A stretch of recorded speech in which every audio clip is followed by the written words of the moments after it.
Så lykkedes det igen for AC Horsens at komme i Superligaen. Oprykningen blev en realitet, da konkurrenterne fra Fredericia i går ikke fik point.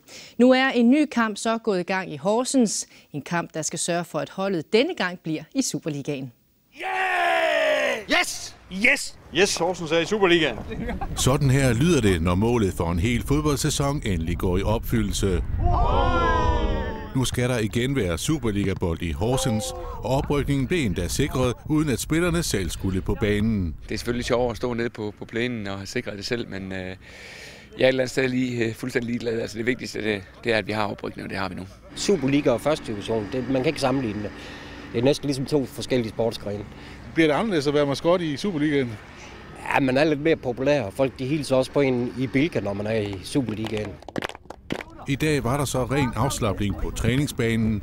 Med den hurtige tilbagevenden til den bedste række, her 3 kampe før sæsonen slutter, er det nu kampen om at ruste sig til større udfordringer i Superligaen, der er gået i gang. Vi føler, at det går den rigtige vej i Horsens i øjeblikket, og at vi står godt rustet til at tage kampen op. Nu er vi endelig i mål, og nu skal vi bygge videre på den kæmpe store interesse, der er både her rent lokalt i 8700, og så skal vi ud over bygrænsen og kigge efter sponsorer.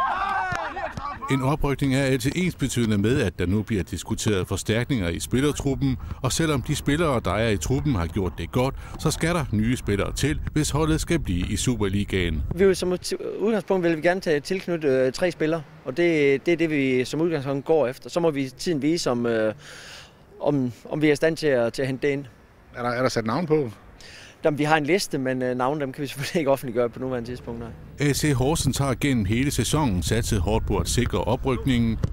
Det har været en dyr sæson, som klubben selv vurderer, har kostet godt 15 millioner kroner. Men det har været alle pengene værd. Superliga-status er godt for selvforståelsen og profileringen af byen. Det kan godt være, at det kun er tosset fodboldinteresserede mænd, der interesserer sig for det. Men det gør de så, og der er rigtig mange af dem. Så derfor betyder det noget, at man har den der konstante omtale i hvert fald en rigtig god sendetid på tv. Kommunen og byens borgere fejrer holdet på fredag. Det gør de fredag aften, og her er det planen, at de bliver kørt rundt i byen efter kampen mod Viborg.